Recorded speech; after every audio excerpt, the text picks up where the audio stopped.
It's the Rome Show! With your host, Andrew Romanella. When you play Battle in Mario Kart and you don't turn off any of the items, there are bananas everywhere. I mean, it's like you're losing your balloons because you're slipping on bananas left and right. Bananas everywhere. What's going on, everybody? Welcome into another edition of the Rome Show here on 12ouncesports.com. Broadcasting live on YouTube and X. I am your host, Andrew Romanella. We got you for the next 30 and change, and we got a lot to talk about in college football, in professional football, in Major League Baseball, and so much more. So stay with the program all day today. If you want to get in on the action, it is the Rome Show 1. That's the Rome Show 1, the number 1 on Instagram, Facebook, TikTok, X, all of your social media sites. If you want to comment live on the show, youtube.com/12OZ Sports or 12OZ Sports on the X, and you can get us anywhere you want to. I want to get right into the show tonight because, excuse me, last night I witnessed what was an atrocious offensive football game between the Los Angeles Rams and the San Francisco 49ers. The Rams got a victory last night over the 49ers, 12-6, okay? This is the third time this season that a football team has won a game on just field goals. So whatever the National Football League thinks that they're doing for offense, it's not working. On this day, however, it was because of the weather, at least in the first half, and then it just trickled down from there. Here are the numbers from this football game, all right? 6 total points were scored in the first half, 18 total in the game. Now, mind you, the Los Angeles Rams scored 44 points last week en route to a 44-40 victory against the Buffalo Bills, right? So anyways, they then scored 12 this week, all on field goals. Kudos to the San Francisco 49ers. Matthew Stafford threw for 160 yards last night on 27 attempts. Kyren Williams was the workhorse. He averaged only 3.7 yards a carry, but he had 29 of them for 108 yards. So that was the offense for the Rams. Kyren Williams moving the ball 2-3 yards, try and get something. Majority to Puka Nacua, who had 7 receptions, 97 yards. The offense was so bad last night that Cooper Kupp was held to 0 receptions and 0 yards. I mean, think about that. Cooper Kupp was targeted 3 times, had 0 receptions, 0 yards.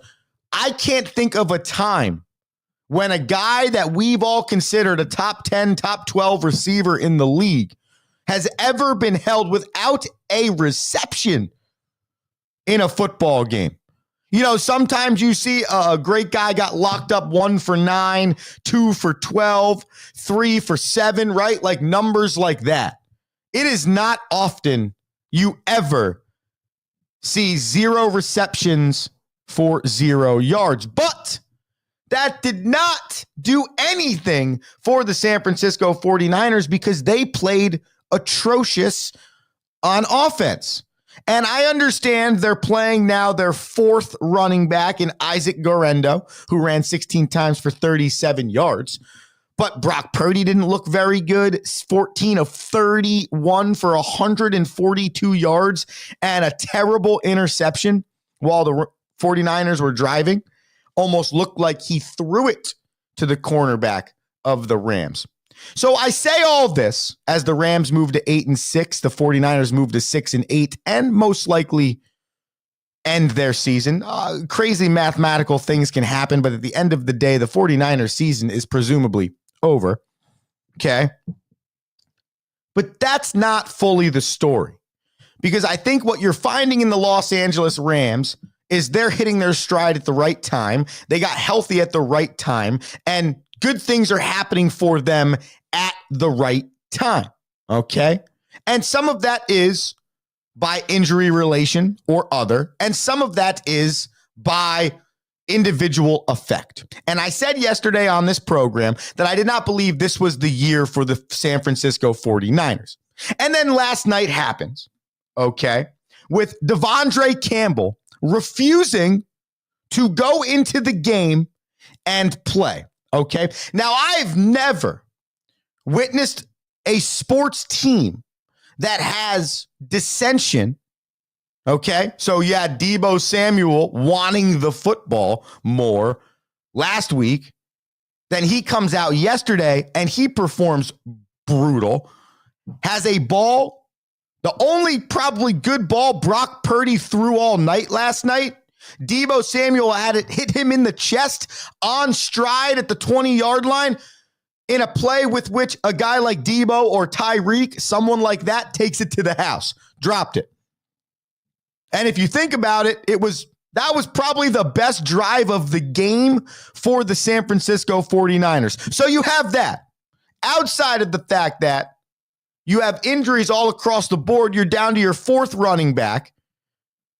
George Kittle, Hall of Fame wide receiver or tight end with Deebo. I don't know. The offense just doesn't look good. And then last night, Devondre Campbell refuses to go into the game. And I think I've decided there lies the issue for the San Francisco 49ers.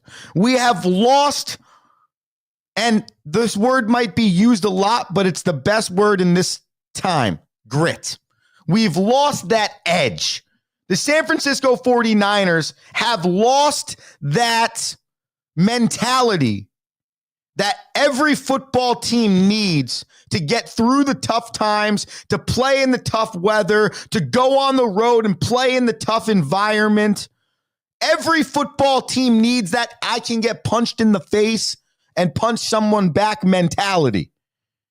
And last night, when Devondre Campbell chose not to go into the football game, one can only assume it is because another player came back from injury and the defensive plan was adjusted. Nonetheless, no team ever has a championship DNA if they have the DNA with a player who would quit on their team. I got three different things I want to show you from this because I think this is a wild story. Here's the first one on your screen, Shavarius Ward. He's a professional, Ward said. He's been playing for a long time. If he didn't want to play, he shouldn't have dressed out. He could have told them that before the game. I feel like that was some sucker bleep that he did. It definitely hurt the team. D went down and we needed a linebacker. So for him to do that, that's some sucker stuff to me. In my opinion, he's probably going to get cut soon. So it is what it is with that. I love that. And by the way, if you're reading on your screen, I'll read it to you if you're not. The line prior to this quote says, Campbell revealed that he didn't want to play, a decision that angered Ward, who played only weeks after the death of his 1-year-old daughter. So Shavarius Campbell, first off, the absolute right things to say. This man should get cut. Devondre Campbell, who are you, man? Like, you've played for 4 different teams in your professional career. You were a 4th-round pick. You've never been a Pro Bowler. You're not the best linebacker in the league. Your best year was in 2021 with the Green Bay Packers. So, are you mad that a guy came back who's been a linebacker 1 for this side of the ball for 6 years now for the 49ers, who's a captain, wears a C? Are you mad about that? I think it was Greenlaw that came back last night for the 49ers. My point is, who are you, man? You are a 30-some-year-old man that's refusing to do your job because what? Somebody came back from injury? First off, bro, They signed you because that guy got hurt in the Super Bowl last year. So had he not gotten hurt in the Super Bowl, you might not even be a 49er. And look around. Even on a team with as many injuries as they have, you still have a better chance to win games than most teams in the National Football League. And if I'm a linebacker, there's like 3 teams I want to play for. The 49ers is one of them. I think the other one's the Baltimore Ravens. Used to be maybe the Bears, but I think that's gone out the window. So 2 teams. If I'm going to be a linebacker and play for 2 teams in the National Football League, I want to be a San Francisco 49er or a Baltimore Raven. History of elite level linebackers. I want to be in that. This man played 90% of his snaps going into this game and openly quit on his team. Here's head coach Kyle Shanahan on Devondre Campbell quitting on the team. Campbell, he didn't play and he went into the locker room at some point. Yeah, he said he didn't want to play today. Play today? Yeah. The coaching staff? He did when I asked him why he didn't want to go in. So During the game or before? no, that was in the third quarter. Will you release Devondre Campbell? I don't. We'll figure out something, but I don't know that right now. Yes, coach, you should release Devondre Campbell. To the game, what do you need to do to ensure that you don't lose the rest of the locker room? I haven't lost anybody. That's somebody who doesn't want to play football. That's pretty simple. I mean, I think our team and myself, we know how we feel about that. So I don't think we need to talk about him anymore. Yeah, you know who we did lose? Devondre Campbell, because I just cut him before I got into this press conference because no one in their right mind should ever be making millions of dollars to play on a professional sports team that quits like that. I don't even need to know backstory on anything. It's loser behavior. Should have cut him before the press conference. George Kittle, give us your thoughts. Not disbelief or disconnection like as a team. That is one person who just decided not to, play for his teammates. And I don't think that doesn't make our offense look at each other and be like, wow, man, we're falling apart. It's more of a, or like the defense, hey, we're falling apart. It's more of a one person making like Mooney said, a selfish decision. And I'm with Mooney on that. And I've never been around anybody that's ever done that. And I hope I'm never around anybody that does that again. I pray that I am never, ever, ever in my lifetime around anyone that makes that decision. And you can tell me I'm extreme. You can say that I'm hot take. Tell me whatever I am. You can tell me that. I don't care. I will disagree with you until I am blue in the face or they take this microphone away from me. No one ever, ever should commit to being a part of a team and in the middle of the action, in the middle of everything you train for, because you don't like the way something went, you're going to quit on all 60 dudes. You're going to quit on everyone. The organization that decided to pay you, the coaches that have invested all this time into you. How about the teammate that was hurt for the first 12 games, probably in the meeting room with you, helping you with your coverages, cheering you on the sidelines, helping you do your thing? Nah, man, out. If I am Kyle Shanahan, that dude was cut before I got behind that microphone. And I promise you, if he wasn't cut before that, he's cut right this moment while I'm watching the Rome Show at 4 a.m. in my office in San Francisco.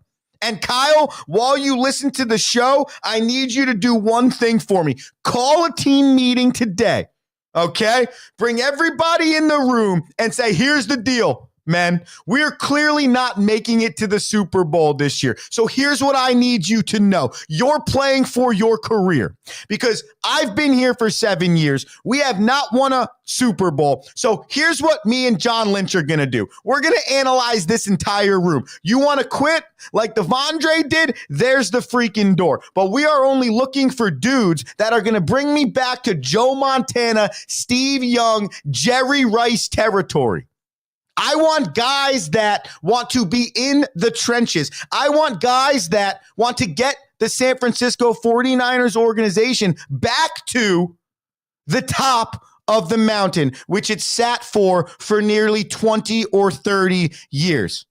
And oh, by the way, there's this thing called heart. There's this thing called pride. which you should be playing with every single day. My dad told me one time, you are not just playing for the uniform name on the front. You are 1,000% also playing for the name on the back. Because you know whose name that is?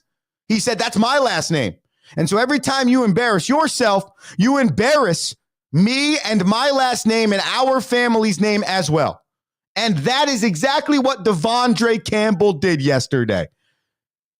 Soft, non-gritty, not what we need. And that's the speech I would make if I was Kyle Shanahan. Drop the mic, walk out. I will see you on the practice field. I'll see you in the meeting room, whatever it is. If you're not one of those dudes, come find me right now. We will release or trade you. Have a good rest of your life. That's not going on here. So ultimately, a really disappointing day for the San Francisco 49ers, the San Francisco 49er fan, and the entire organization. And now you have a lot of decisions to make. Is Brock Purdy the guy moving forward? How much can you trust Christian McCaffrey? Do you believe Deebo Samuel is somebody that can help you win a championship on the outside? Should you start building more around Jawan Jennings? Is he a 2 or a 3 and not a 1? What's George Kittle's shelf life? How long does he have left? Is he on the back 9? Where do we go with our defense? We got Wagner, we got Greenlaw, Ward. We played really well last night, but that hasn't been all year. Can that be sustained? Who do we keep? A lot of questions in San Francisco. And it needs to start with eliminating people like that. And that goes for any organization or any team across the board. The Rome Show here, 12ouncesports.com. I want to show you something when we come out of the break. So we're going to take the break right now, and we got some more stuff for you here. So saddle in, because I'm really excited about today's show. All right. When we get back, I tell you what, I've never seen a happier Bill Belichick than I saw in his presser yesterday for University of North Carolina becoming the head football coach. And then I got a quick clip from the Juan Soto announcement as a New York Metropolitan, and I thought it was awesome. One, he spoke beautiful English the entire time. But two, I thought he said the right things. And one thing that came out of that presser as well. So stick with us on the back end of the Rome Show for some of that and your Friday football rundown, which we love to do weekly here on the Rome Show, 12ouncesports.com. Need tickets to that next event? Well, at 12 Ounce Sports, we've got them with soccer anywhere in the world. Tickets to any venue, any sport. Want to go to NCAA or NFL football matches? We've got them. Yeah. Baseball at every level. Every Power 5 matchup is available. Don't forget, costumes and paint are optional. What's that? You want to go to Broadway? We have those too. Want to jam out? Every concert, every artist. That's right. At 12 Ounce Sports, we've got the tickets for less. 12ozsports.com/tickets. That's 12ouncesports.com/tickets.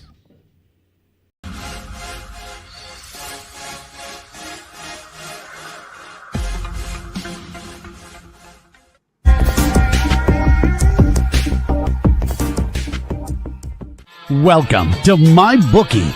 You're ready to create an account and start making money, and we're here to help.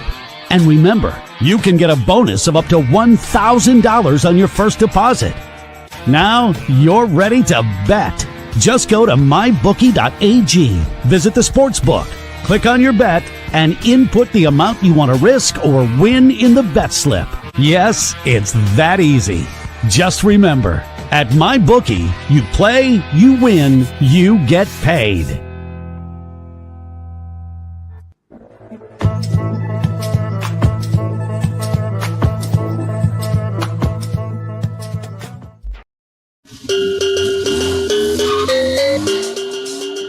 It's the Rome Show!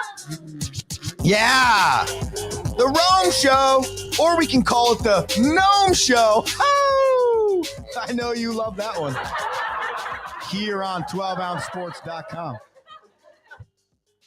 Broadcast YouTube X. You know the drill. 12OZ Sports. Super easy to find. The Rome Show 1. Very easy to find. Follow us everywhere, and you'll never miss the action. Juan Soto signed as a New York Metropolitan yesterday. I know that excites everybody, especially the Mets fan contingent. Here's what Juan Soto had to say at the podium about becoming a New York Metropolitan. A great organization, and what they have done in the past couple years, showing all the ability to keep winning, to keep growing a team, to try to grow a dynasty is one of the most important things. Definitely what you were seeing from the other side was unbelievable. And the bats and everything in the field and the future that this team has has a lot to do with my decision. And I think he's very right about that. Ever since Steve Cohen became the owner of the New York Metropolitans some 4 or 5 years ago, the organization has begun to trend in a really positive direction. The bottom line in that is Steve Cohen has a lot of money and he's willing to spend that money. Okay, let's call a spade a spade. It's the Yankees of the 70s, 80s, 90s, and early 2000s. The team that most Mets fans and most fans in baseball hated, the Mets are now becoming. But here's the difference that I feel. Okay, Steve Cohen's not in your grill trying to say, oh, it's either championship or bust. We're getting the biggest free agent. The Mets are the greatest organization in the history of the world. No, Steve Cohen's, in my opinion, actually trying to build a championship team. He actually wants, in his mind, does anyone want to spend $765 million? No, but he wants the best players. He wants to give his organization the best chance to win. And if that means going deeper into his pockets to make that happen, he will. And I feel like that's exactly what Juan Soto felt. Yeah, of course he felt touched by $765 million. Of course he loved the opt-out option, the $4 million add-on per year, the last 10. I'm sure he loved the suite, the 4 seats at every single game, the private security. Yeah, but those objective things build up into one thing for Steve Cohen, and it's that it sounds like he cares about his players. And then on top of that, he's shown commitment to others prior to Juan Soto, and that being Francisco Lindor.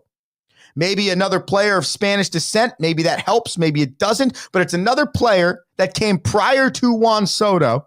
Maybe not getting 765, but got a really big contract, 5th or 6th highest in Major League Baseball right now, and has been proven to be loved by the organization. And to finish, Juan Soto in this interview said, I haven't talked to any of my Yankees teammates since the playoffs. Well, that doesn't seem very good because generally if you're going to sign a 15-year deal, you're going to want to know that you're around people that you really, really like. And I do think, so be it, what you want to think is stupid or not, I think those things factored in. The feel you're getting from the organization, I think, mattered to Juan Soto. It's like, I know I'm getting 700 plus. 700 and 730 might really be the same thing. 760 and 765 are the same thing. So yeah, it's realistic to believe it could have come down to some external factors, being that he's there for the rest of his career. So I've learned, at least it feels to me like the Mets are being handled appropriately by Steve Cohen with the money. Seems like we got some baseball guys making good decisions and Steve Cohen's wallet, which feels like the recipe for success, long-term success.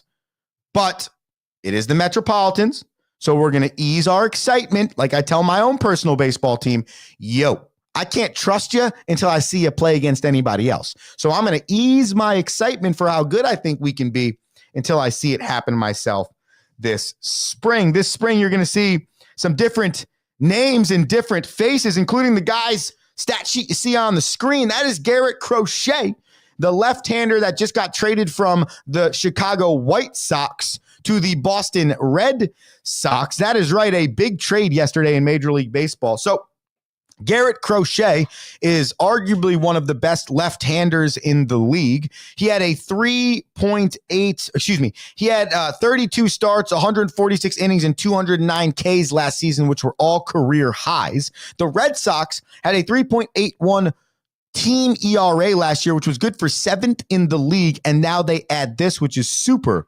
awesome. But they had to give up some stuff. 4 prospects, including a 2023 first rounder and a 2024 first rounder, Kyle Teal and Braden Montgomery. My only concern here is you look at the stat sheet. He's only had 1 year of starting in professional baseball. So, he threw 6 innings last year for the worst team in Major League Baseball. He's been playing for the worst team in Major League Baseball. Maybe that changes things, but he's pitched in 104 games in his career. 32% of those games came last year as a starter. So does that hold up? He missed a year in 2022. There's just so many questions I have.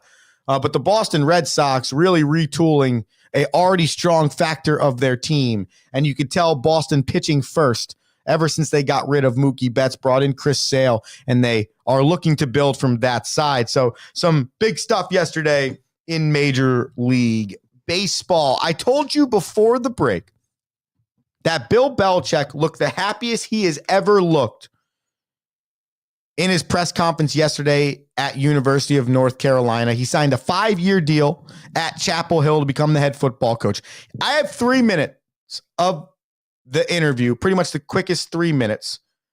And I want to play that for you because I believe it is so fun and entertaining to watch Bill Belichick in this light right here. If you've been somebody that's watched Bill Belichick his entire career ever be behind a microphone, I believe this is the best he has ever been. And I am actually now more excited for the Bill Belichick college football era than I ever was prior to this interview yesterday. So here is Bill Belichick, arguably the greatest National Football League coach of all time, being introduced as the head football coach at University of North Carolina. After this, we will make our picks for the weekend and we'll send you on your way. The Rome Show. I can't express my gratitude to both of you, the Board of Trustees, for this amazing opportunity.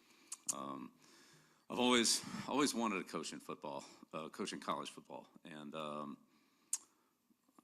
it just never really worked out. Had some good years in the NFL, so that was okay. But this is really kind of a dream come true. I grew up in college football with my dad. As a coach at Navy for 50 years, so as a kid, all I knew was college football, and so it's great to come back home to Carolina and back in an environment that I really grew up in.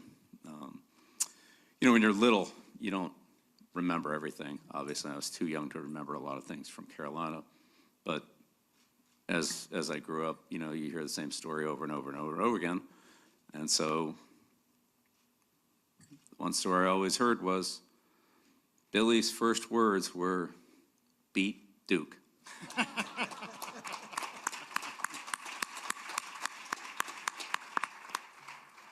So, full circle. But again, very grateful and appreciative for the opportunity. This is a great process. I've learned so much about the university and the support that we have for the football program. And this is, obviously a great educational school, and the kids here are outstanding, and we want to, transfer that over to the football field and have an outstanding football team with those student athletes. So, I'm here to as Bubba said, teach, develop, and build the program in the way that I believe in, and so grateful to have Michael with me in this process. Michael and I have worked together for going all the way back over 30 years, and he has a great knowledge of the general manager role, if you will, in this type of position, with terms of scouting 2 sets of players, high school players and college portal players, as well as dealing with some version of what's called salary cap, which is now part of college football. So. All that being said, I look forward to working here. I talked to the players a little earlier, and that was a great opportunity to start to get to know them and start to build the program. And I'm excited to continue that process. And also met with Coach Kitchens, who will be the first member of the staff that we hire, and I have a ton of respect for him, as well as for Mac. A lot of respect for Mac and his career, what he's done. So also look forward to connecting with him down the road. But excited to be here, excited to be in college football, excited for the opportunity to build and develop young student athletes, young men, and prepare them for their life, either in the NFL or professionally. But the lessons they learn will be professional lessons. They'll be pros in all areas, and that's what we want to develop, as well as having a winning program, a successful program. But we want to develop good people. Billy's first words were beat Duke. I love it.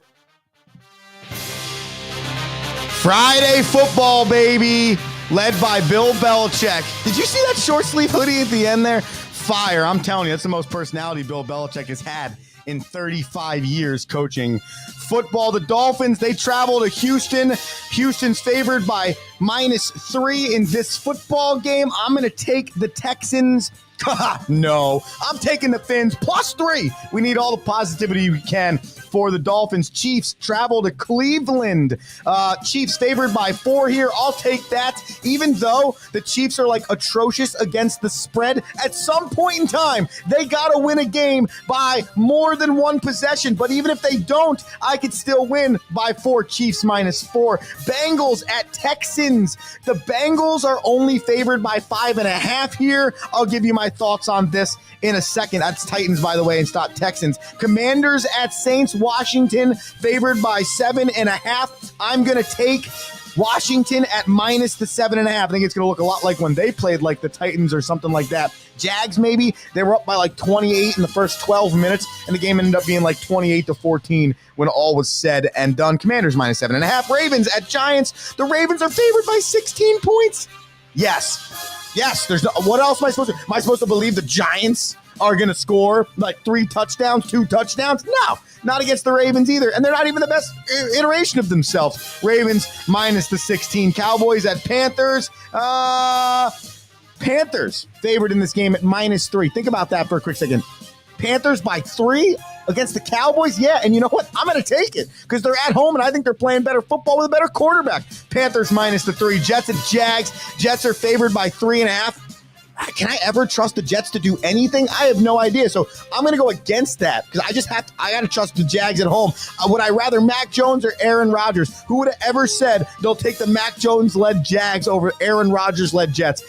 I don't think anyone thought they'd say that. I'm saying it today. Give me the Jags plus the 3.5. Colts at Broncos. Broncos favored by 4.5. Give me Broncos -4.5. Detroit at home against the Bills, favored by 2.5 points.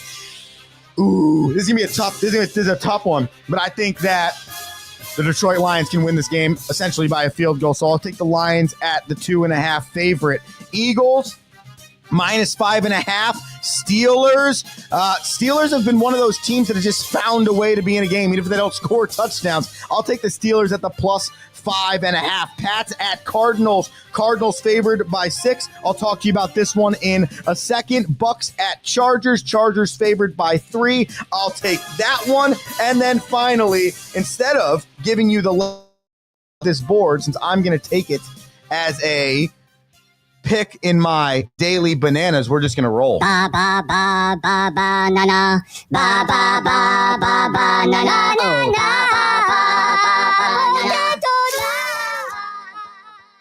Since Billy Belichick took us over today, we'll go a little bit quicker on the banana theme song. 3 picks for you over the weekend, starting with the one I haven't even talked about yet. Packers at Seahawks. The Seahawks are home here, but the Pack are favored by 2.5. I would say on paper that makes sense, but the Seahawks are in it right now. The Niners lost last night. There's so much opportunity for them to win that division. Geno Smith is playing motivated, and the Seahawks are one of those teams that just finds a way. So I'll take the Seahawks here at the +2.5. I told you I wasn't going to talk about the Cardinals and the Patriots. I'll talk to you about them now. The Cards are favored by 6. I'll take the Cards at the -6. I don't believe the Patriots offense can travel enough to lose that game by less than a touchdown. And then finally, the Bengals at the Texans. The Bengals are favored by 5.5 on the road in Tennessee. I just feel like randomly you're going to get the Bengals winning this game because they won last week. So give me the Bengals at the +5.5.